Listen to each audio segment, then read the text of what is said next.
New season, new setup. Hockey's back, baby. Game 7.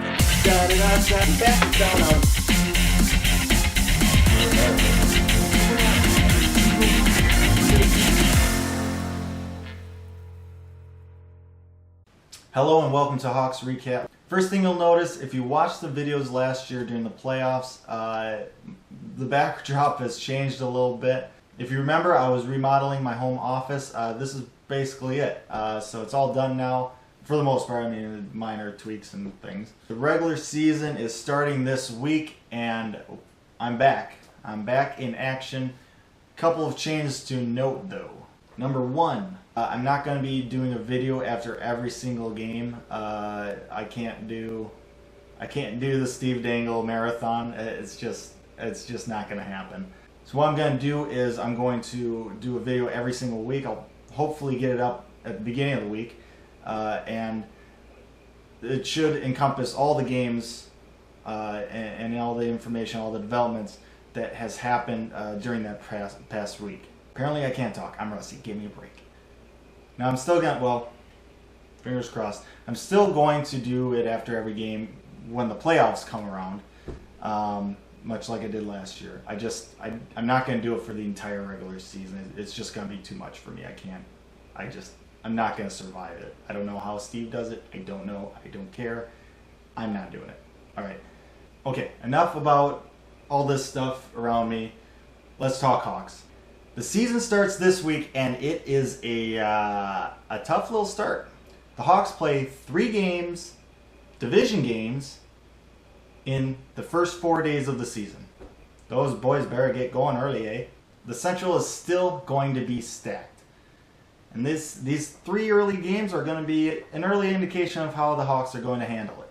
We have a lot of young guys who made the team this year, mostly because of our cap situation, but that's just kind of the reality of it. 5 rookies: Schmaltz, Mott, Forsling, Hinostroza, and Hartman. Yep, those 5. Looking at how these guys played during the preseason, there's a lot to be optimistic about.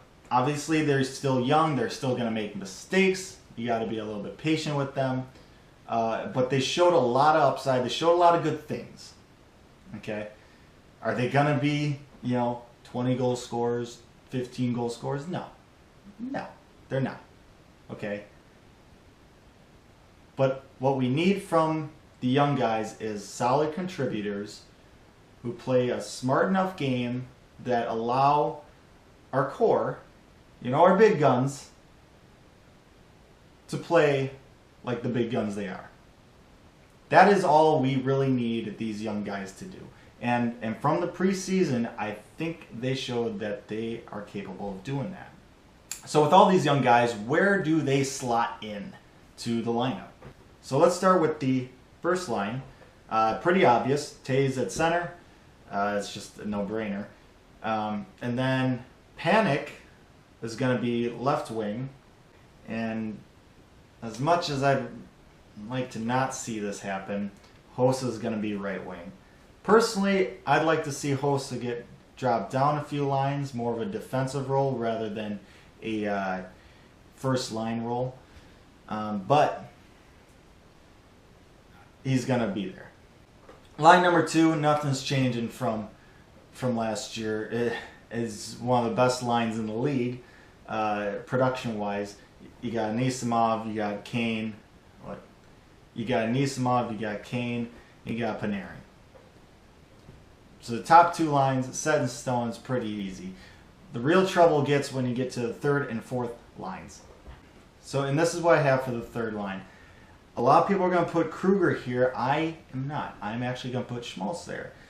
3rd line center is going to be a rookie. We're going to put Mott at left wing and Hinostroza at right wing. Now, I'm putting those 2 at wing because of how I personally want that 4th line to look. And that is as follows. Kruger at center, 2-2 at left wing, Hartman at right wing. That line right there, that 4th line, I like a lot personally. I think that is a role, that 4th line center is a role that Kruger would very much excel at. Hartman, from his small stints in the NHL these past couple of seasons, has shown that he can lay some wood. even with kind of a smaller stature. And we all know the story of Tutu. So that fourth line there, I think, could be a really impactful one. So those are my forward lines. Let me know what you think in the comments.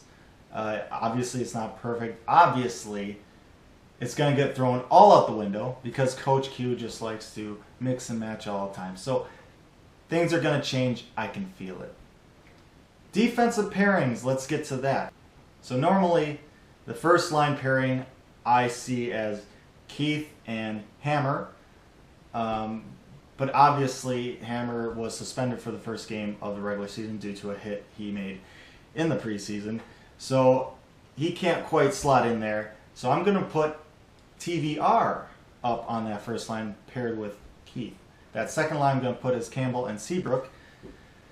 I think that's a very solid line right there. It's good to have Soupy back. Last line, I would have Kempney and TVR, usually at least after the first game, but with Hammer suspended and moving TVR up to that first line, Roosevelt slots in there paired with Kempney. Now, I very much can see that third defensive pairing kind of be a rotating wheel there with Forsling in that mix.